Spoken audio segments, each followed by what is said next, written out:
an account for a savings is not your regular account, because if you keep it in a regular account, there's every tendency that you'll be tempted to touch it. It's important that at some point you are saving. It's beyond now. Your savings will save you in the future, and yeah, it's like you're buying a day in the future every time you save. Same way, or you go into debt, you are spending a day in your future. Hello everyone, welcome back to my YouTube channel. My name is Hepzibah, and today we're diving into the topic we all love, and that's saving money. So whether you are saving money for a big purchase, a big event, or you are building an emergency fund, or investing, or you just want to be more financially savvy, you are in the right place.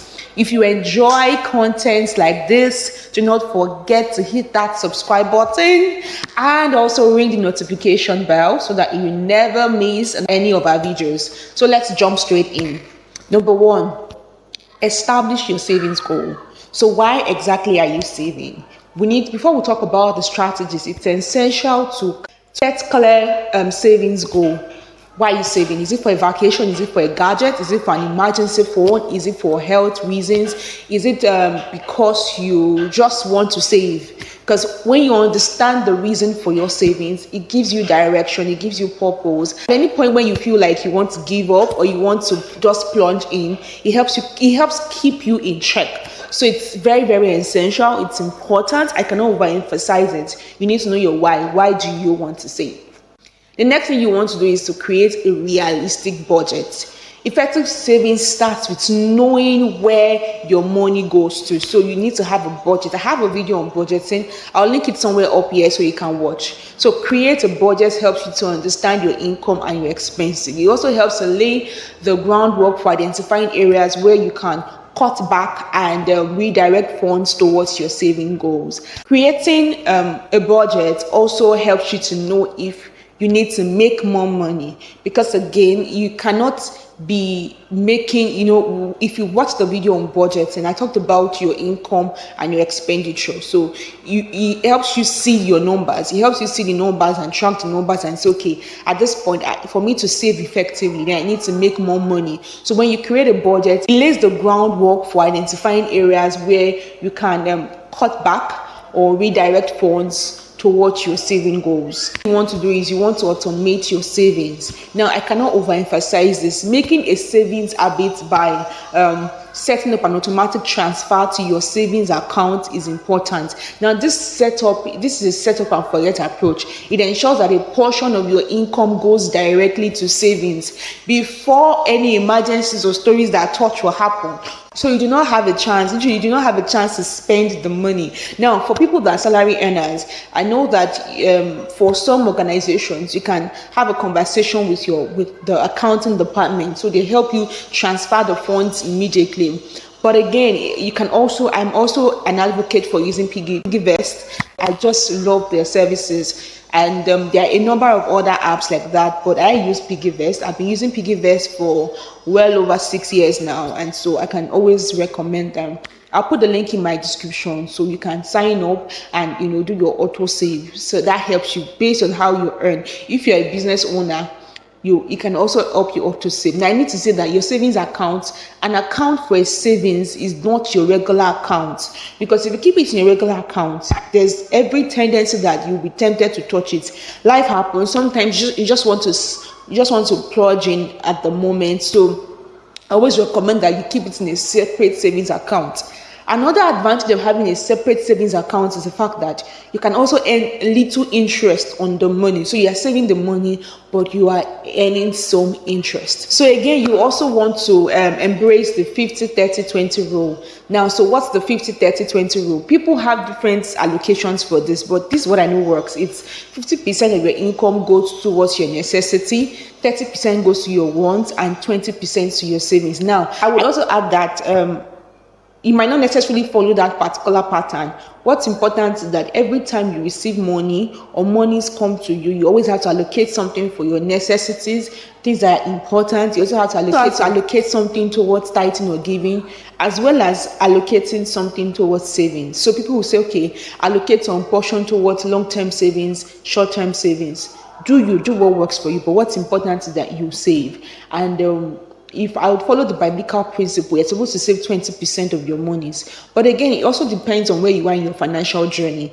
If you're servicing debts that are more than if you're servicing a debt that is more than your income or thereabout, you might not work with that same pattern. But make sure that at every point in time, you're saving something that will save you on the long run. So do what works for you. We're all at different points in our financial journeys. And I know that there was a point in my own financial journey that I could not follow the 50, 30, 20 principle. At some point, all I was just able to save consistently was 10%. Other points, it was 5%. So it depends on where you are in your financial journey. Prioritize savings. And even in prioritizing your savings, you don't have to now save to the point that you have some important things that you're supposed to get done that you're unable to do. Having a balanced financial approach helps you to save without necessarily sacrificing or eating so much into your lifestyle. I need to also say that the balance with it is that it's important that at some point you are saving and possibly inconveniencing yourself just a little bit because of a future that you're looking towards. Do you understand? So you cannot afford to eat with all your 10 fingers. You cannot afford to eat with all your 10 fingers when you know that, it's beyond now. Your savings will save you in the future, and it's like you're buying a day in the future every time you save. Same way, or you go into debt, you are spending a day in your future. So that's the way it works. So as much as you want to save, you also have to minimize, or you might have to put the balance with is that you might have to put a little bit of sacrifice on your lifestyle, cut back a little for you to be able to save. It's not about the now. Remember, you're buying a day in the future. Again, you have to cut unnecessary expenses. This is what I had mentioned earlier. You need to identify and cut unnecessary expenses. Do you have subscriptions that you no longer really use, or you're always going out on dining? I do not use cable subscription again, so it's of no use. When you trim out some of these excesses, you are able to free up more monies for your savings. And another thing is you also want to take advantage of discounts and coupons and bulk buying. Bulk buying saves you a lot of money. If it saves you transport as well. So saving money doesn't necessarily mean that you're sacrificing fun, but then look out for discounts, look out for flash sales, and take advantage of such. And small savings on regular expenses will add up over time. Every kobo eventually adds up. Again, I would say cook at home. Cook at home and meal prep. Even when you're going to work, wake up a bit earlier, take your food to work. It saves you when you buy in bulk again, because you're bought in bulk, you are able to meal prep. Again, if you're in Nigeria, I know that again we have issues with light, but there are ways around these things. Again, build an emergency fund. I cannot overemphasize this. An emergency fund is your financial safety net. So you start small, you aim for your 1 month worth of your expenses. Gradually you build it to cover up 3 months to 6 months. And basically what this does is this shields you from unexpected financial shocks. Because life happens. We all pray that good things will happen to us, but life happens. Again, you have to make sure that you're regularly reviewing your bills, you're reviewing your utility, you're reviewing your insurance, your subscriptions, and you're negotiating for better rates. Many service providers will be willing to work with your budgets, and especially if you've been a loyal customer. So just look at it and look at what best suits you and saves cost on the other hand.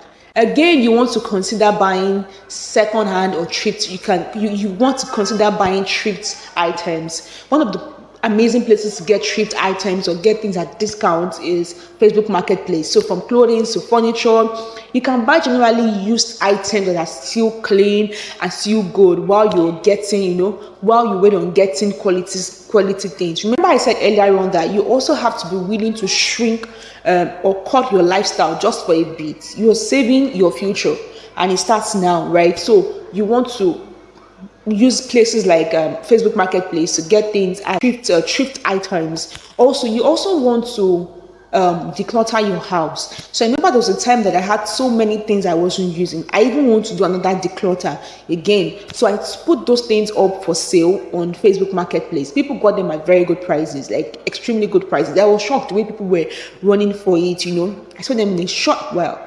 I intend doing the same again. So if you have things like that you've just kept in your house, you're not using, and are still in good condition, and somebody else can use for another couple of months or years, I think it would be a good idea to declutter and sell those things off as well. And there you have it, 10 effective ways to boost your savings. Which of these strategies are you excited to try? Let me know in the comment section below, and do not forget to share this video with your friends who love saving money. So thank you for tuning in, and I'll see you in the next video. Happy savings!